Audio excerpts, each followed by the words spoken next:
saway o gibaharan sa Ginoo nga silutan ang mga tao nga nagsimba sa mga Diyos-Diyos.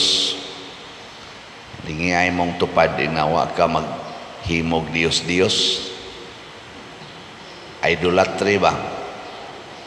Nya unsa may usas mga Diyos-Diyos nga gimensyon Diyos Ginoo, kanig yung plata o bulawan, kining bahandi sa kalibutan. Mao ginay atong kasagarang simbahon, atong tahuron, atong pasidunggan, atong panalipdan, atong palambuon, kana gyung bahandi nga kalibutanon. Lingiyay mong tupad ina naningkamot kamudaghan imong kwarta, mo na imong paningkamot ron. Maora ba ginay ato niya wa na ganitay kwarta, ala problema gyud, problema, pero di gyud maproblema nga wa na siya Ginoo. Wa kayo na problema nga wa na siya Ginoo, wa na simba-simba, di na magrosaryo, di na gani mo basag Bible, dili na gani mo kumpisal, wa man gani kasal, gapuyo-puyo ra, wa gyud maproblema. Ang problemahon gyud asa kog kwarta, asa kog kwarta. Di ba naman tay kantang seek first the kingdom of God? Ang pangitaon gyud unta nato ang gingharian sa Ginoo, ang presensya sa Ginoo, pastilan ang pangitaon, ang kwarta naman hinoon. Namo na. Nya unsa may sunod? Inigsigi na tog pangitag kwarta, ang sunod mahitabo mag-away ta. Kusog na kaitang manaway sa atong isig katao, labi na gyud og atong gitan-aw nga murag mas makakwarta kay kanato. Mao na gitawag og business competition, political competitions, clerical competitions, kaming mga pari ana. Sa hinungdan kasagaran among maawayan og inyong maawayan og atong maawayan kana gyung kwarta. Hangtod mo sangko na gyus gubat, para aning gubat karon Russia og Ukraine, Hamas og Israel. Ang usag yung dako kay diha nilang rason nganong gagubat na related gyus bahandi kwarta. Mao ra gyud na. Nganong mag-away ang banag asawa, tagsara kayo mag-away nga mag-ilog sa paghigugmaay, kasagaran yung awayan, kwarta gyapon. Tinuod dili. Nya kanus aman tamuhunong ani. Na nga diri sa atong kuan, dinhi sa atong tubag sa Salmo nga nag-ingon ta ang balay ni Israel nagasalig sa Ginoo. Pasabot ang katawhan sa Dios, ang mga tao nga tinuod yung mga matarong wa magsalig aning kwarta o bahandi sa kalibutan, ang gisaligan ang Ginoo. Nya kon sa atong pagpaningkamot ang Ginoo na may atong number 1 nga sundon o gisaligan, una, relax tang magpuyo aning kalibutan, wa tay ratol-ratol. Si Kristo relax ra kayong ni alagad sa katawhan og nanudlo sa katawhan. Naidadon niyang masakiton, mga giyawaan, iyarang ayohon. Ginganlan siya amigo sa to pangulos mga yawa, iyarasan gidawat, basta sige lang gisiyag pagula og yawa. Pasabot kay Ginoo may gisaligan, dili ta matandog sa mga bati nga komentaryo gikan sa atong isig katao. Gilain na sang lingi sa imong tupad ing na dili ka masuko kung libakon ka. Di ka maratol. So nga naong nato dali kay matakdan inig libak yun ikadungog ang gilibak putak-putak sa dayon. Ana mao na atong kuan nganong dali man ta maratol kay nagsalig man ta nato, nagsalig man ta sa atong kaugalingon. Ano nang niingon sa diri ang inyong Dios mga bulawan og plata hinimo ra ni sa inyong kaugalingon maliwat ra sad mo ani. Ngana no? Ana karon ato nagyong usbon ang atong panghuna-huna musalig tas Ginoo. Niya kung musalig tas Ginoo magsunod na ta sa iyang kabubuton ug unsa may kabubutos Ginoo kinahanglan atong higugmaon alagaran ang atong isig katao dili ang atong kaugalingon. Lingay mong tupad ding na alagaran ti ka sugot ka ana alagaran ti ka sugod karon sugot ka na nya moingon sa na siya ako lay alagad nimo mao na magkuntis na tag-alagad nya kay magkuntis na mag-alagad magsige na taghimog mga maayong butang diha sa katilingban apil na ning paglimpyo sa ato mga kanal aron iniguan og dako dili mo baha nya ang ato mga government officials tarungo na nila mga drainages dagkuo na nilang drainage ila nang panguhaon kanang nga na nagpuyo anang daplin anang mga sapa o mga sapa-sapa haron nga dili magpunay labay anang mga basura diha anang sapa o mga kanal hantod mo clog up purti na gid hinoong tubig manaka nas balay tubig manakas balay murag na ibuot no adto pa kusina mag-agi ana nya reklamo dayon ta alam kalamidad ana unya nay dili makalamidad nga wa man ta maghigugmaay gasiguro ay naman lang ta ana mo nang mag-alagaray ta nabitay ning di ay niingon ako dire pader i-announce ra ni pader kay kuan kuno sila tanaw na to ug may baka ni sila Cebu General Services Incorporation nang inahanglan og mga production operators tanaw na diha mao na siya kinsa toy mga aplikante ani mga 18 anyos pataas high school graduate junior high school, senior high school, ALS, college level, apil man tanan. Sige, tanawa lang yan ninyo, yan naaman ni sila kaning kuan, sa ingan ani, QR code, scan para maka-apply mo. Nindot kaya na inana, mga job opportunities. Pero, may tag arang-arang sa nisiyag, ma-income.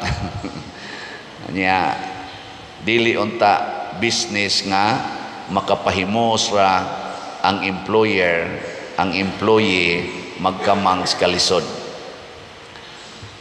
dito sa ubang nasod labi na ka na mga nasod nga atong gitan-aw nga mga first world atong tanaw atong gitawag og first world ang ila dito mga empleyado inig humagtrabaho mga usa ka tuig basta dili lang gyud bisyoso dili lang gyud kanabang kuan kay ba careless kayo nga mogamit sa iyang kwarta duna na sila'y house and lot nga mapalit nya makapalit pag yung sakyanan after mga 1 year 6 months to 1 year dinis ato ni-retire na lang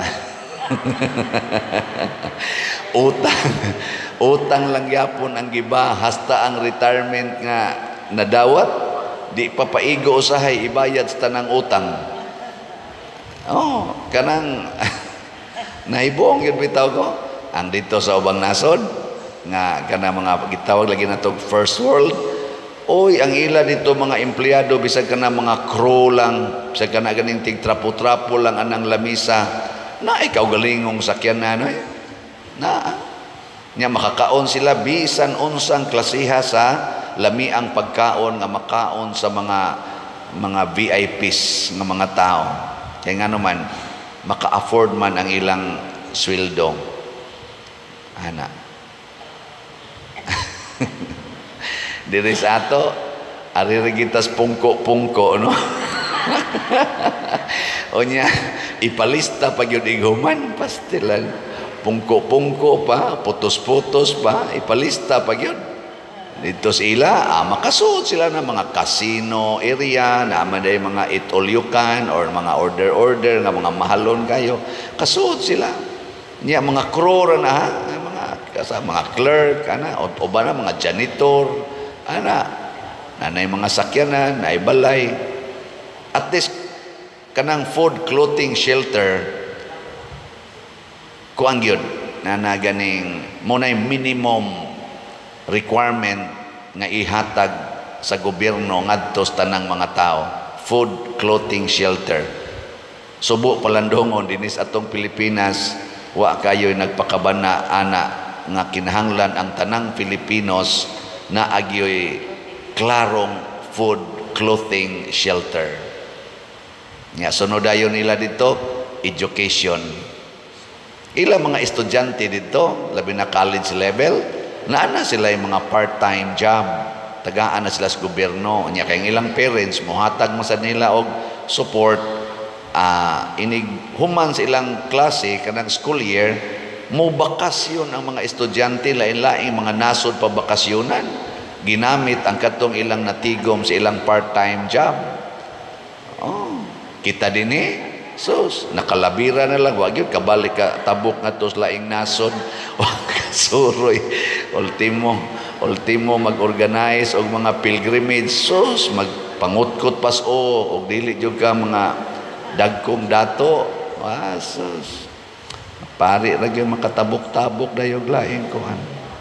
Ngano man na, tungod nas atong kahakog, sa atong Dios nga plata og bulawan sige yung tigom siging tigom bahala na mo diha wa koy labot ninyo mo na ang nanaglingkod sa atong gobyerno og nanaglingkod sa simbahan maogyoy mga kwartahan kaayo bitaw ano nga to manang i-deny bisan unsang lingkuranan of authority sa gobyerno o sa simbahan kasagaran gidihang naglingkod mo arang-arang gidayon ang ilang financial sitwasyon